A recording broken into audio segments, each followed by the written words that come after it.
Hello, and welcome to today's virtual happy hour tour. I am Brenda Holt with the Arizona State Office of AARP. We are the nation's largest nonprofit, nonpartisan organization dedicated to empowering people 50 and older to choose how they live as they age. With a nationwide presence, AARP strengthens communities and advocates for what matters most to families, to more than 100 million Americans 50 plus and their families, regarding health security, financial stability, and personal fulfillment. AARP also produces the nation's largest circulation publications, the AARP Magazine and the AARP Bulletin. During the months of November and December, AARP will focus to help you navigate the complicated healthcare system. Caregivers are frequently frustrated by their healthcare systems, from Medicare, insurance, and care coordination to inadequate healthcare staffing and medication management. We know helping your loved ones navigate their medical needs is hard. AARP is your wise friend, and we're here to provide support and guidance. We can also help assist with resources, expert content, and tools. Visit us at aarp.org/caregiving for more information. Thank you again, and I'll turn it over to Marshall.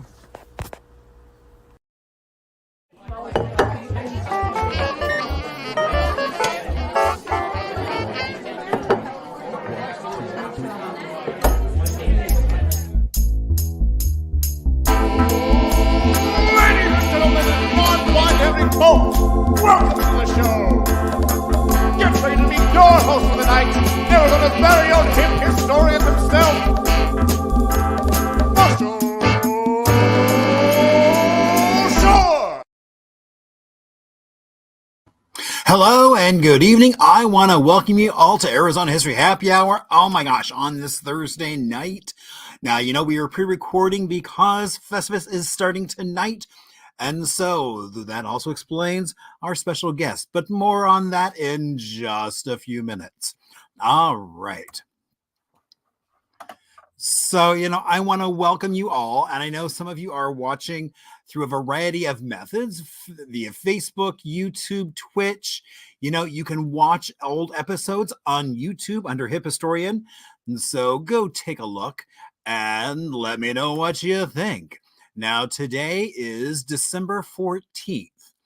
And so, this date back in 1973, the I-15, which was billed as Arizona's most spectacular 21.5-mile stretch in Northwest Arizona.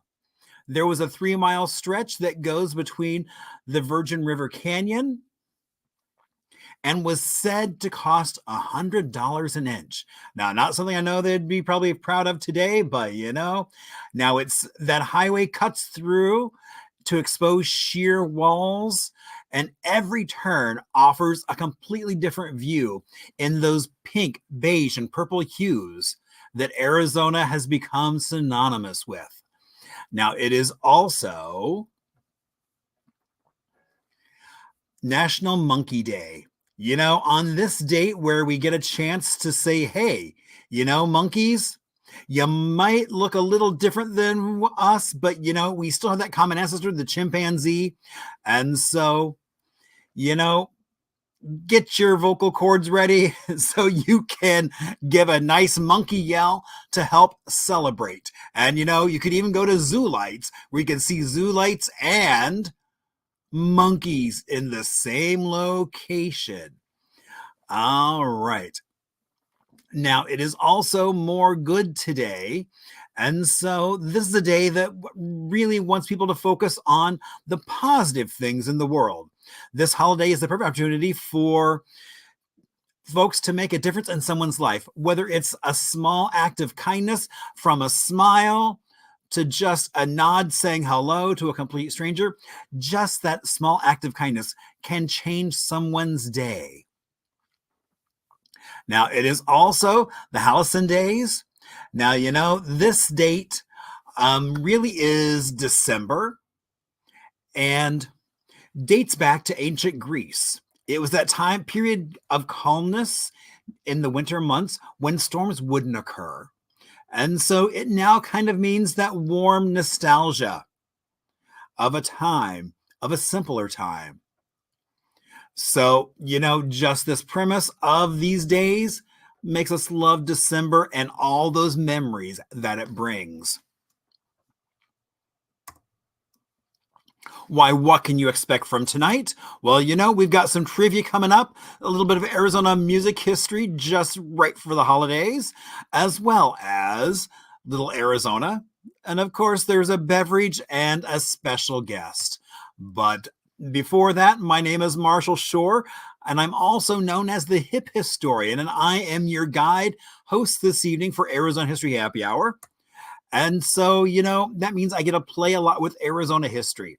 And, the holidays are coming up. And so if you haven't already, here's your chance where you can order your McAlpine's Holiday Pie.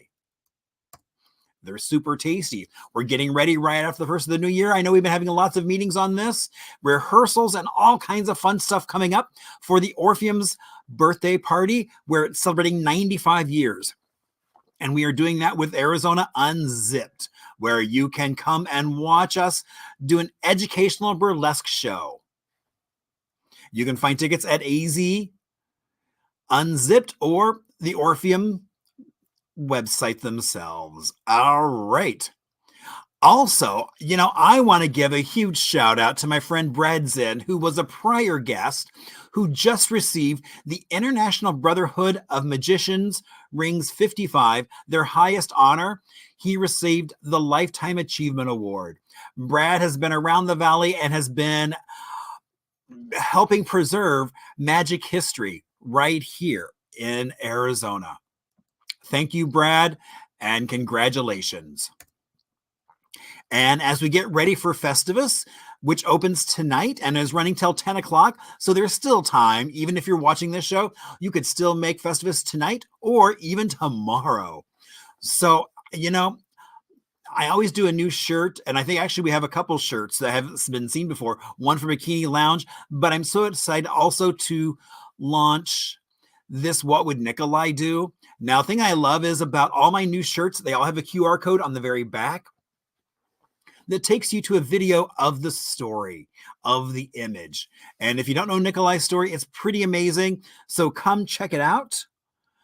And you can find Mr. Lucky's bikini and Kon-Tiki as well. And even a few of the older shirts. I'll have some of those available as well. And so Festivus is right in the heart of downtown, so where the farmers market is. So come check us out. Also, coming up on Saturday, we have our last haunted tour. You might want some spirits in your holiday season. Here's your chance to get them. You can stop by, you can get a ticket and join us on our last of the year Haunted History Tours of Downtown Phoenix. I'm so happy that some of you have seen the chat, and you can always reach out to me through either Facebook, Marshall Shore Hip Historian, Instagram, hip_historian, email, hello@hiphistorian, or even my website, hiphistorian.com. Because I love to hear from you all. Now, as we get ready to embark on happy hour, what makes it really happy hour is my friend PJ, Cocktail Ambassador. You name it, pretty much my go-to guy for anything beverage related. And so, because the holidays are coming up so soon, he said we should do Christmas in County Cork, which is basically his homemade version of Irish cream. Now, there's a lot that goes into it from some Jamesons, and it's not low fat because it's got heavy cream and half and half, whole eggs, a little bit of dark chocolate syrup, some homemade caramel, some vanilla beans, almond extract, even a little bit of chestnut praline syrup. Oh my gosh. Wow. That is really good. There's a lot of flavor in that. Oh my gosh. So tasty and worth every bit of effort that goes into it. So now we're going to talk a little about Little Arizona, which is a small town across Arizona. And this is about Santa Claus, Arizona, which is in Mojave County, was founded back in the 30s and is literally just northwest of Kingman along the 93 between mile markers 57 and 58. Now, if you take a quick glance, you might just drive by it. Well, actually, now you will drive just right by it. But it originated when a real estate agent decided that she wanted to open up a community where people could live Christmas year-round in Santa Claus, Arizona. And it didn't go well because nobody wanted to live there except the folks that were working there. But it had an inn, a restaurant. These were the outhouses. It was quite the tourist destination. She sold it, or her portion of it, and then it just kind of kept growing, and then it stopped growing. But it became so famous that Duncan Hines and other celebrities, now Duncan Hines from the cookbook, indeed Duncan Hines said it was a tasty restaurant, as well as many celebrities driving through would stop for dinner here as well. Now, it's said that they would even postmark your mail for a fee, Santa Claus, Arizona. Now, it fell into kind of not looking so beautiful as it had. And, you know, if you go by today, you may just drive by it because all that's really left, not even these buildings, but it is just a sign where you could buy the land that is Santa Claus, Arizona. Sadly, all those buildings and all that nostalgia are now gone, but we have so many amazing images and people telling stories about as children begging their parents to stop and partake of Santa Claus, Arizona.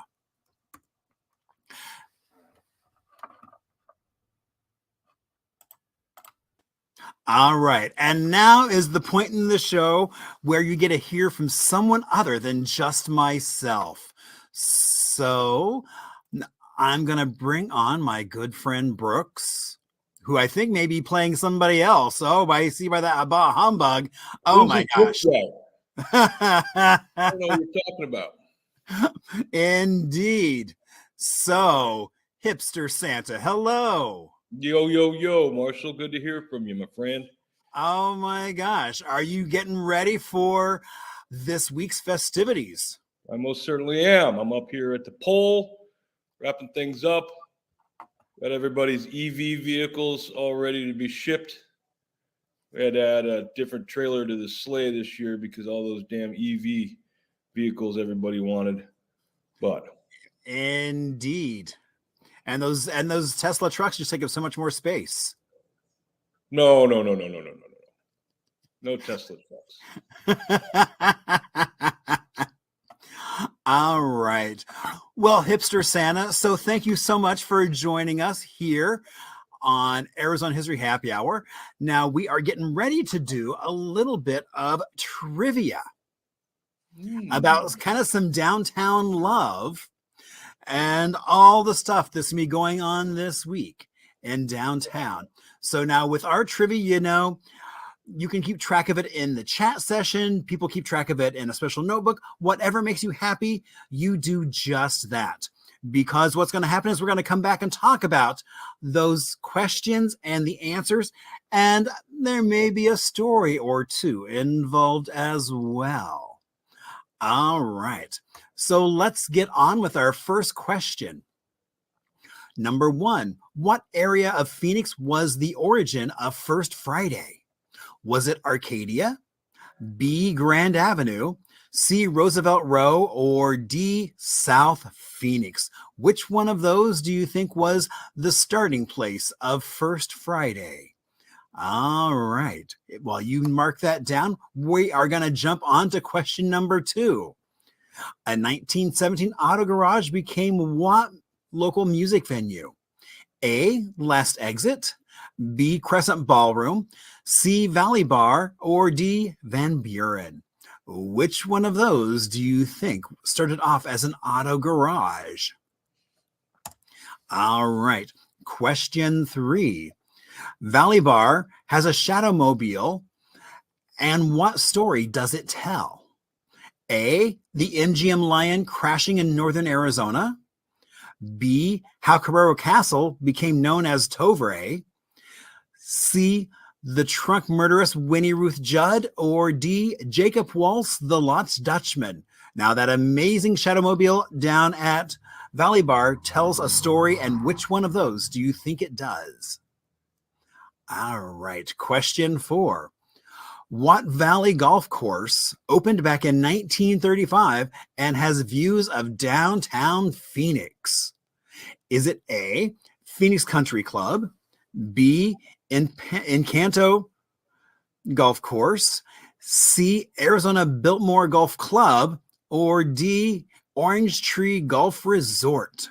Which one of those do you think got its start back in 1935 and is still going strong? All right, question 5. What art institution opened its doors in 1959?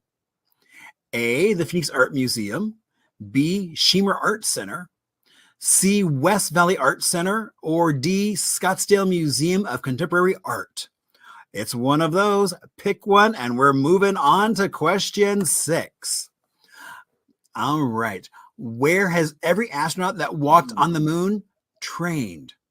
Would that be A, Wilcox, B, Flagstaff, C, Grand Canyon, or D, Eloy? Where do you think all those astronauts trained right here in Arizona? All right. Question 7. Pearl Dobbins, who became an actress and exotic dancer, was named Liz Renee and was born where? Oh my gosh. So do you think little Pearl Dobbins was born in Ahwatukee? A, B, Apache Junction, C, Tucson, or D, Chandler? That's a good question. All right, question 8. Lucius Copeland added an engine to what? A boat, B, a tank, C, a bike, or D, a car? What did Lucius Copeland add an engine to? That's kind of vague. All right, question 7. A taco truck called Tacos Cornejo became what art district staple? Was that A, Taco Boys, B, Taco Mish, C, Taco Guild, or D, Lucky Boy? I don't know about you, Hipster Santa, but that question makes me hungry. Yes. All right, question 8. Late in 1986, who painted a mural in downtown Phoenix? Was it A, Keith Haring, B, Diego Rivera, C, Jay Datis, or D, Nug Cornell? Which one of those gentlemen painted a mural back in 1986 in downtown Phoenix? All right, question 9. Critical Mass is what? A special service at Trinity Cathedral, A, or is it B, a group of cyclists, or is it that new gym / library in downtown Phoenix? For C or D, is it a dumpling restaurant? There we go with the food again. Good gosh. All right. Question 10. What can you find at Phoestivus Holiday Market? A, Hipster Santa.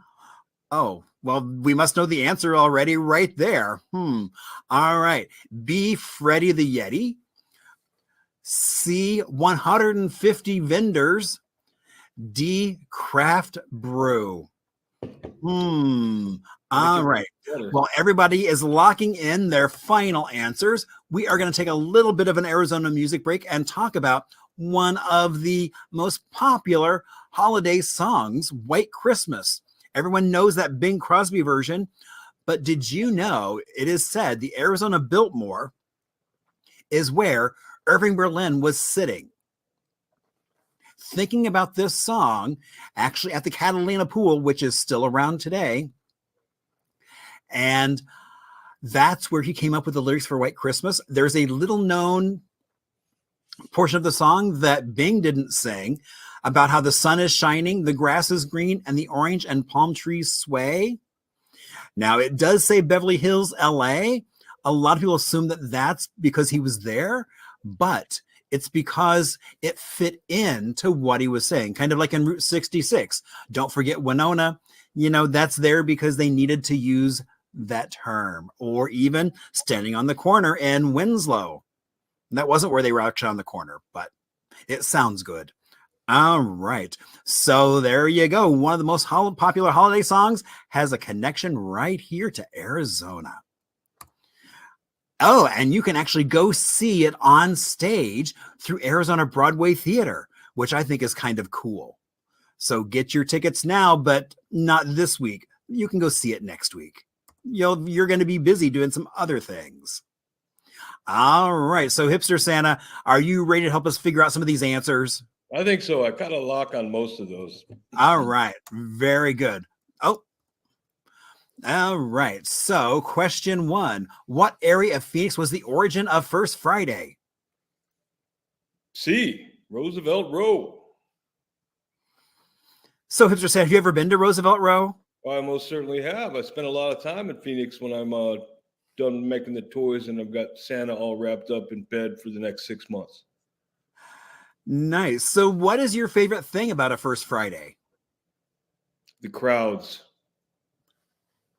No, I like the fact that the downtown Phoenix businesses can get so much people in front of them. From what I know, it's the largest First Friday gathering in the country. Indeed. If I'm not incorrect on that, but I think that it's a great opportunity for so many people to show what they do. Not only the artists and crafters, but all the restaurateurs in Phoenix that get to show off their amazing food. People get steps. I'm a big proponent of getting all those 10,000 steps a day. Even in the North Pole, I get it done with my big Ugg boots and a couple layers of long underwear. Nice. Yeah, no, I mean, it's a time where everybody comes out and just enjoys being around each other, trying some new restaurants, which, there's always something new going on down there. Mm-hmm. And so lots of good things to eat and drink as well. A lot of good live music those nights too. You're right. Well, and I love it almost like every street corner, there winds up being somebody there with an instrument or something playing away. All the buskers. Indeed, making it a night out on the town. All right. Question 2. A 1917 auto garage became what local music venue? That would be Crescent Ballroom. Indeed. Places to get some live music in. Bean and cheese burrito, some of the best in the Southwest. Indeed, it is. Mm-hmm.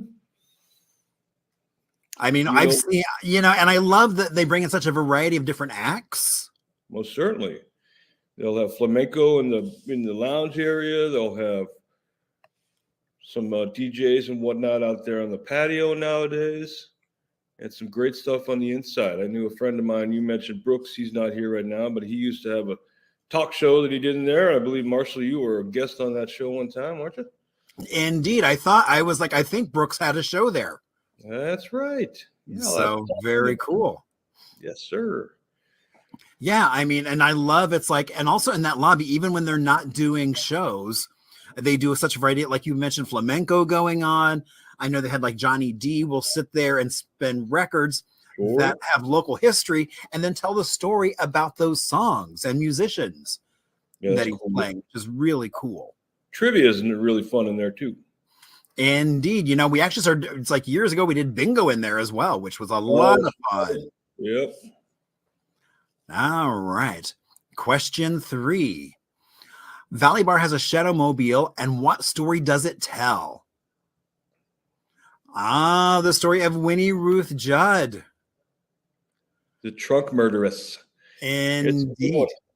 I remember that guy Brooks told me he used to work there one time, and he enthusiastically rose his hand into the air and he bent one of the pieces of the mobile. And I think to this day it's still bent and no one knows about it. Only I That's funny. So don't go telling anybody about it. Nope, I will not. That'll just be a secret between you and I and Brooks. He'll never know you told anybody. Everyone else watching. Shh. But I also love, because Valley Bar was really one of the first places in town to start using neon. And I love how when Valley Bar is open, because that red neon sign above their doorway gets flipped on at 6 o'clock. And that way, the door is open and you can come on in. Yeah, not quite the red light everybody was looking for, but it's perfect either way. Indeed, even though it is in what used to be the red light district, but provides a different sort of satisfaction. And that Shadowmobile, is just really cool. And it does indeed tell the story of Winnie Ruth Judd and kind of her tales and tribulations dating back to the early 30s right here in Phoenix. So if you've not been to the Rose Room, go have a politically named cocktail or anything.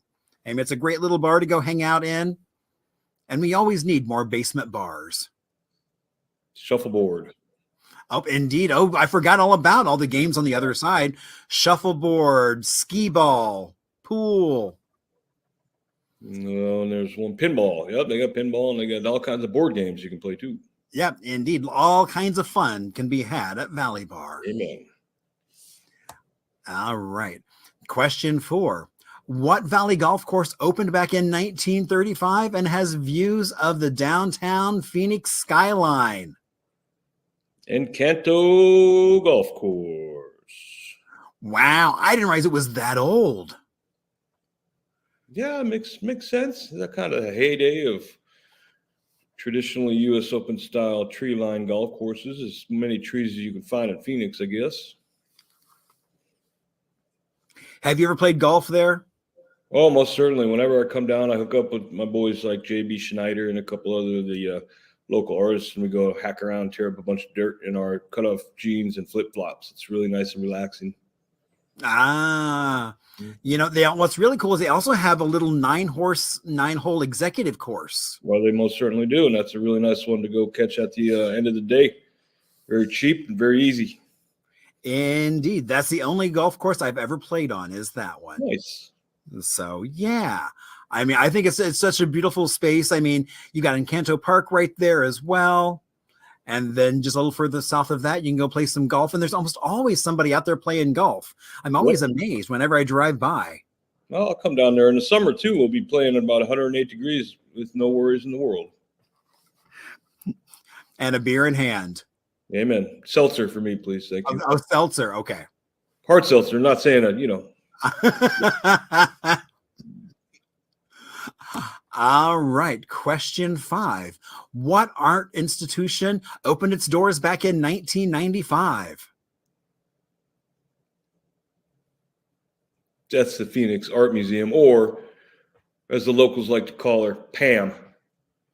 Indeed. Mm-hmm. Free Thursday nights, right? Wednesdays now. Wednesdays. Yeah, they keep changing on us. So it's like, yeah, I mean, I was just there the other day. I love they keep kind of reorganizing. And so now they've brought in the Firelight exhibit down to so it's easy to find. Oh, nice. Yeah, it's over by what's going to be the new restaurant opening up in the spring. So, oh, cool. So it used to be, it is a really cool restaurant to get lost in. Art museum, pardon me. It is. Of all the great art museums, that's one of the easiest to get lost in for sure. Indeed. I know. I was there the other day, and it was funny because they had like all these entrances blocked off, and you had to kind of finagle your way around the museum because they're getting ready to change out some of the exhibits. Got it. Yep. And, and I know they've, and their new director, Jeremy, has just been doing some really cool stuff. I mean, one of the things they're going to be bringing in February, opening on February 14th, is something I'm sure you're familiar with, Hipster Santa, because you're going to be delivering a lot of Barbies this year. Ooh, okay. And so they have an entire exhibit based on Barbie opening up February. Wow. Well, there's going to be a lot more people with new Barbies come 2 weeks from now. Indeed. Mm-hmm. I'm sure you probably may have a special big pink bag with a bee on it. Yes, exactly. Just for all those Barbie dolls getting delivered. Yeah, and surprisingly enough, no Oppenheimer gifts. Well, there's a shock. Whoa. All right. Question 6. Where has every astronaut that walked on the moon trained? That'd be there in Flagstaff, Arizona, right there. Indeed, a beautiful place. Kind of looks like home to you, I bet. It sure does. Just look out the window right now. I kind of see the same thing. Not for long. We are the darkest of the dark sky cities. So dark that we don't even have to mention it to people. We don't need that thing up there that says world's first. We know where the North Pole really is. Yeah. So, have you ever been to Flagstaff? I have. I really do like going up to Flagstaff. What do you like about Flagstaff? Well, the cornice pasty is always nice. I can go up there from Phoenix and I can get me a cornice pasty. But I like going up to Snowball. They let me sled. And sled down the hill. That's always a good time. The hiking is amazing. Orpheum's a great venue to see stuff. And just being able to dip out of Phoenix when it gets warm, when I'm down in Arizona visiting. And it reminds me of the North Pole a little bit. Well, and I love that planetarium they have up there is pretty cool. Yeah, it is pretty cool up there. But like I said, I could see all that stuff just from laying on my back in the North Pole. So, but at the same time, it's a world-renowned planetarium for sure. And, but not everybody has that luxury of view up in the North Pole. So we got to take it where we can get it. And for Arizona, that's as close as we're going to get. Not everybody wants those luxuries that I have in the North Pole, trust me. Indeed. All right. Pearl Dobbins, who became an actress, author, and exotic dancer named Liz Renee, was born where? It'd be in Chandler, Arizona. Oh my gosh. Wow. Like in the same kind of city, but like an hour away. Indeed. So have you ever been to Chandler? I do. I have been to Chandler. I've got some relatives that they kind of dipped out of the old North Pole scene, and they've retired down to Chandler, Gilbert area. I don't see them until I go to Phoenix because, they're never going to take the time to get up to the North Pole because that requires planes, trains, sleds, no automobiles. And they're not really big on dogs, so they can't do the dog sleds. And they just they have no fun around reindeer. Indeed. I mean, and Chandler is a great little town. I mean, it's like that downtown's pretty cool. Mm-hmm. Mm-hmm. Definitely nice to get down there if I want to get away from any action, though. I mean, I was just a couple weeks ago, I was down at the Ostrich, kind of a little neo-speakeasy cocktail bar they got down there, don't they? Indeed. It was rocking. It was like I think it was like a Thursday night and it was still pretty rocking down there. Well, good for them. I'd like to go down there and try a little Vucare or something like that. I wonder if they make them warm. They do. Bring my own mug too. So I mean Chandler is a happening little spot. There's all kinds of cool things opening up there now, and well, good for them. I'll have to check it out next time I'm down there and I have time. Sounds good. All right. Oh my gosh. And Lucius Copeland added an engine to what? The old bicycle. That's right. But it was back in 1884 and he unveiled a Star bicycle with a steam engine on it. Steam engine. Wow. Yeah. So you'd be riding this thing with a time bomb of kinetic steam right between your legs. I can't go into that on this forum. Exactly. I mean, it's shocking that we don't ride those today. But but what I love is, there's so much bicycle history here in Arizona. Most certainly. The Good Roads movement was all about bicycles, and then cars came along and co-opted and pushed them off the streets. But that's starting to change a little bit. I was just noticing some new bike lanes as I'm driving around town. Well, that's good to know because Phoenix is a great place to ride a bike.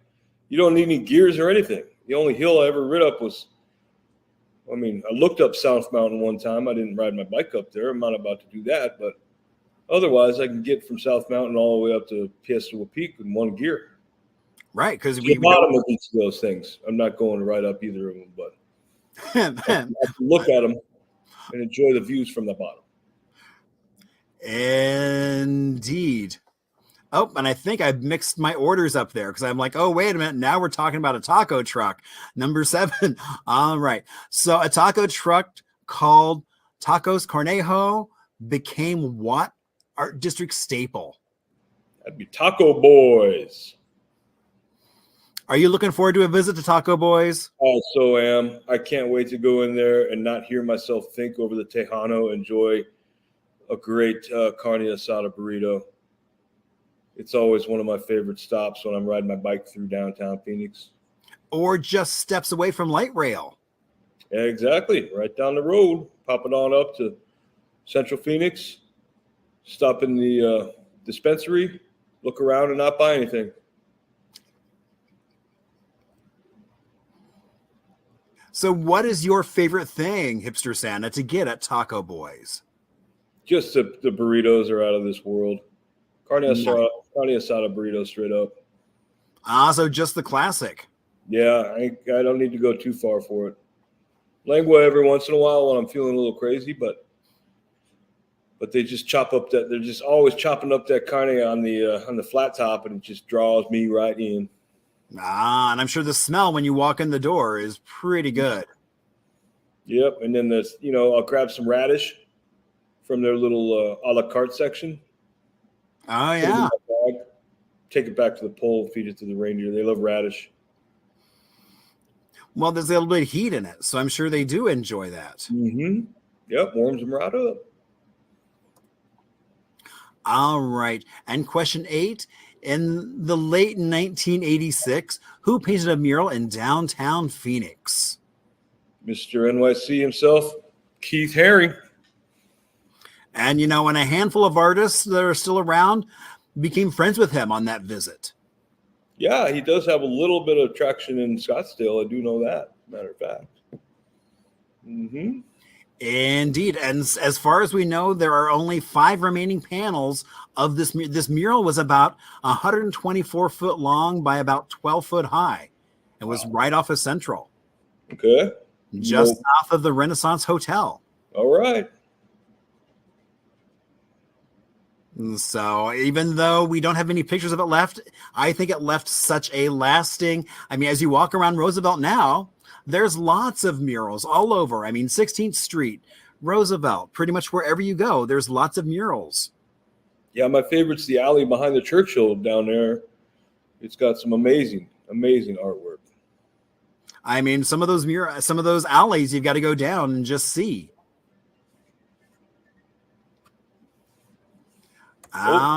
Right. Question 9. Critical mass is what? That's a large group of cyclists meant to take up the roads and to disturb people in automobiles. And indeed they do. Yes. So how many cyclists do you think there usually are on a critical mass night? Well, hopefully hundreds. That's what indeed. See to at least make the impact that they're looking to make. So all of this, so tell us a little bit of the bike culture that's here in Phoenix. We talked about that the bike lanes are starting to grow and grow and grow. Well, that's the thing about it is, again, it's so flat and it's easy to get from one place to the other in a short distance of time. Even if you're going from, say, Tempe to Mesa or Tempe to Phoenix or Arcadia to Uptown, from Uptown to Sunny Slope to Glendale if you're feeling very adventurous. But also what happens is that if you're an avid cyclist, you understand that it's important to stay off the busiest roads, and Phoenix being the grid that it is, it's the best way to see the most of Phoenix as possible. And there are plenty of trails. The canal is a great trail that runs all the way from north of Scottsdale down into the Laveen area, I believe it goes that far. Yeah, I mean the canals are quite extensive. So yeah, A lot of miles in one day. And besides that, the amount of group rides that happen on a regular basis through downtown Phoenix and otherwise just bring the community together and create a really, really fun kind of ideal setting for two wheels. Indeed, and those canals, I mean, are super easy to ride on as well. I mean, and kind of a nice little shortcut. Yeah, for sure. One of the very few things you can circumvent the grid with throughout Phoenix itself. Indeed. Yeah. All right, and that brings us to our very last question. What can people find at Phoestivus Holiday Market? Well, I'll be there, but that's enough about me because this is an all the above kind of answer. You know, my homeboy Freddie the Yeti's going to be there. All kinds of great vendors. You can find nice handmade t-shirts. Including me. I'm going to be there. Yep. Talking some history and some t-shirts, telling lots of stories. Amen. 150 vendors. They're all great every time. You can get great gifts, and then the craft beverages round it all off nice and keep you warm. But apparently it's going to be a nice week there, so we don't have to worry about too much bundling up, correct? Yeah, you know, it'll still, I mean, just the fact it'll be out there for a while, it'll still be a little chilly. Yeah, that's fine. Yeah, no problem. But nothing like what you're used to, I'm sure. No, I mean, I could dress less appropriately, but I won't. Ah, that's right. Give it up for the masses. Amen. So, yeah. So it is Thursday and Friday, December 14th. So you still have time to get there tonight. It's open until 10 o'clock.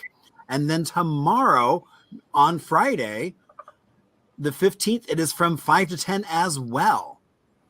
Yeah, perfect. And then they got the Festivus Hangover Saturday from 8 to 1. Sadly, I've got to get out of town Friday night after all this is said and done. But don't forget, show up there on Saturday. Find some good stuff, too. Indeed. It's going to be lots of fun. And I love, you know, I think we've been doing that market since like 2012. It's like the OG market. Mm-hmm. I mean, that was back when there was like nothing else kind of like this going on downtown at all. No, it was a ghost town. Parking was real easy for that time. And a little bit more difficult. You might want to take light rail if you get a chance to get down there. And if you're wondering, well, where is Phoestivus Market? It is at the downtown public market, which is basically between 5th and 4th Street, McKinley and Pierce. Smack dab right there. Second year in the new venue, I believe, correct? Yeah. Wow. Yeah, no, the first year was kind of fun. So it'll be interesting to see. I mean, I think they've gotten a lot better. It looks a little bit more interesting in terms of, I think there's going to be so much going on. I hear there's going to be even a secret speakeasy. Ooh. Can't tell me that. And I think I noticed that I might even be near the secret speakeasy. Oh, that's trouble. That could indeed be some trouble. Well, if you happen to run down there and grab something, grab another one for me and run it over. As I'm slurring my speech and stories. Yeah. I'm a Jacob Wolf. So yeah. So it's gonna be a fun night. It's gonna be an amazing night. I really look forward to both of them. Yes. Right. Now, is that the Science Technology High School directly to the east? Yeah. That's right. Okay. So that way it's easy to find. There will be some parking. I'm getting on your bike is probably going to be a great way to get there. You can drive down there. Parking may be a little bit of a hassle, but you know, you'll find a spot. You know, and one thing I love about Festivus is there are times some folks I only see at Festivus. Right.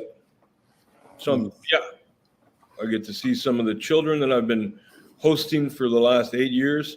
They were infants when I saw them first, and now they'll be 7, 8, 9 years old. So really excited to see that. All the dogs, love all the dogs that come by. Have had a couple cats sit on my lap even. Ah, very good. Mm-hmm. So can folks get a picture with Hipster Santa while they're there? Most certainly. Just come find. We'll take a shot for you. All right. Very good. And it's free. Oh, that is indeed. You know, we can't forget that it is indeed free to come in and peruse. And I know there's going to be lots of beverages. There's lots of special brews just for Festivus. So this one's going to be really really cool. Yeah, I'm excited. I really am. Indeed. Well, Hipster Santa, thank you so much for joining us and telling us a little about why you love coming to Phoenix. My pleasure. And sharing some of that hipster love. That's what I do, Marshall, and thanks for all you do for the history and the general activities in Phoenix and surrounding areas of Arizona. Keep up what you do, and I look forward to seeing more of it. Indeed. Well, I look forward to seeing you, and I mean later tonight as things are winding down. I'll track you down with some stuff from the Speakeasy. That's right. Stop by and say hello. I will do. Have a great night. You too. Yo, yo, yo.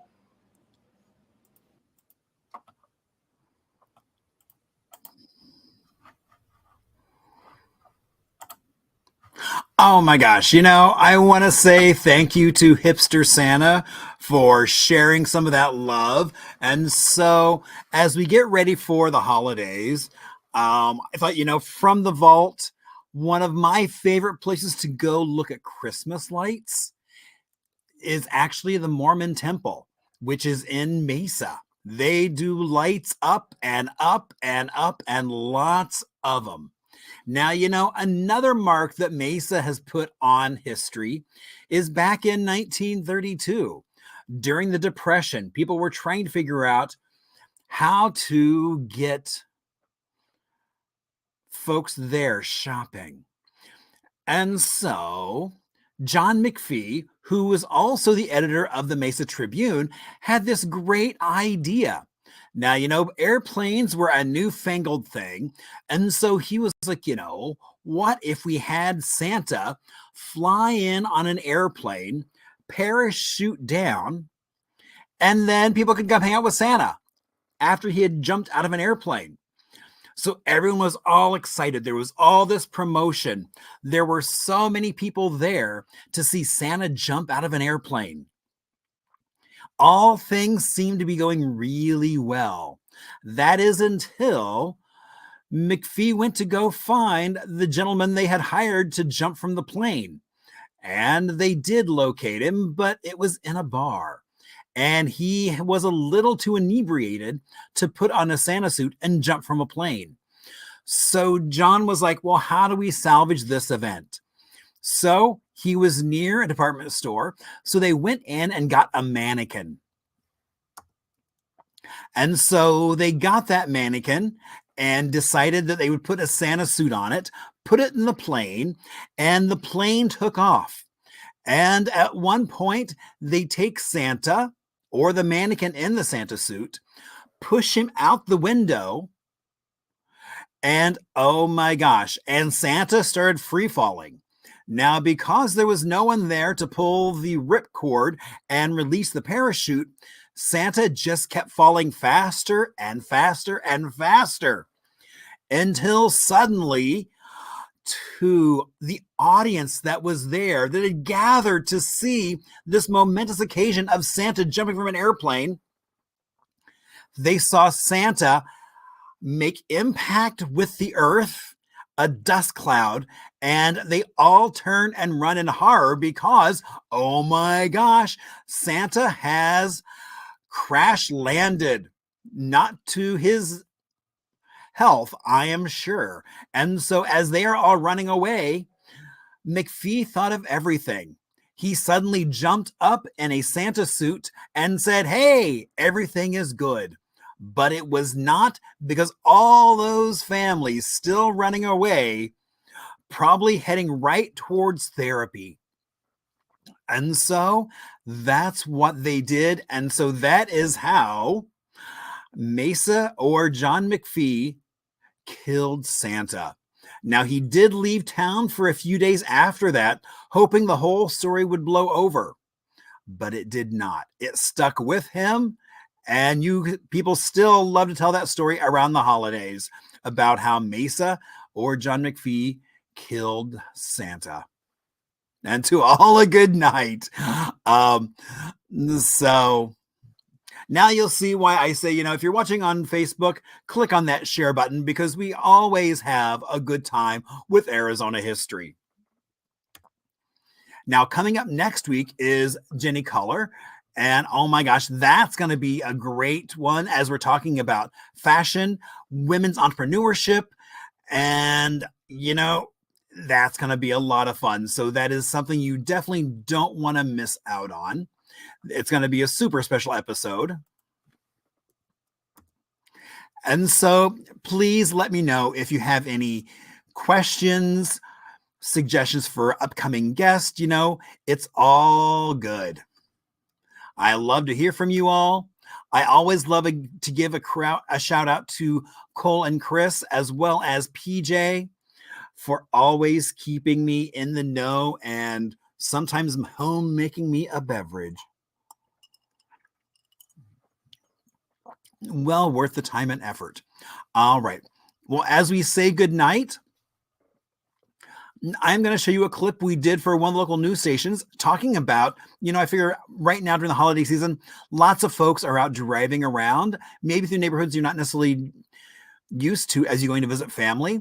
I wanted to play a little bit about the Phoestivus Freeway, and you might notice there's some pots up that created quite a buzz when they were first installed, but there's still remnants of them around, and even larger parts of that.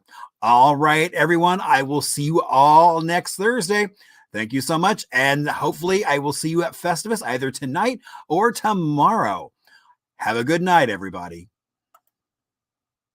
Been there among longer than, a lot of us can remember. A public art project leading to widespread ridicule almost 3 decades ago. So today, ABC 15's Kaleo Kelly shows off an Arizona hidden gem you may have seen but never really noticed while driving on the 51 freeway. It really says, hey, get off and enjoy what's around you. It's bright blue and massive. It's made of concrete, and it is loaded with Arizona history. And I kept wondering, what is that? Built into the barrier wall of State Route 51 near the exit at Highland. And only part of it, the handle, is sticking through the wall. This Arizona hidden gem. It's not the only one you'll find here, as long as you are up for a unique adventure. The teapot handle is just part of a 5-mile Phoenix public art installation built in 1994 near the noise barrier walls. As you drive along the 51 on street side, you can still find these large pots, kettles, things like that to really enjoy the neighborhood with. An adventure of sorts along the path between Glendale Avenue South to McDowell Road. They were doing this Beautify the Highway project. Marshall Shore says this was about inspiring exploration of the neighborhoods cut in half decades ago when State Route 51 was built. And people were outraged because as you drive, all they saw were these little tiny pots that cost a lot of money. Officially called Wall Cycle to Ocotillo, the price tag, $474,000, and created by 2 Massachusetts artists, which is partly why the project was mocked back then by so many people. You would never even know that it is the 51 above us. Shore also says the best way to see this is on a bike, and pedestrian tunnels under the 51 do make it safer to see the roughly 20 that still remain. It's an easy way to get from one side of the highway to another without having to put your life in danger. We found the largest on 18th Street, the Teapot Gazebo at Tucky Lane, the Hummingbird Vessel and Garden on Fairmount Avenue, and the Moroccan Gazebo Vessel at Mitchell Drive. They're all fairly easy to find as long as you know where to look, and well worth the time spent to get here. It really helps provide a reason for why you don't want to just zip around the highways, why sometimes you want to take the side road. Kaleo Kelly, ABC 15, Arizona. It's something I would have never thought of, and I've grown up in the Valley, born and raised here. I had no idea. Kaleo Kelly always just introduces us to something else to keep an eye out for on the road. And I had no idea about the pedestrian walkways either. That's so very cool. nice. Yeah, great stuff. And it's supporting the arts at the same time. Hey, you can find these Arizona hidden gems thanks to our interactive map. You can find it along with even more details about the pots on abc15.com.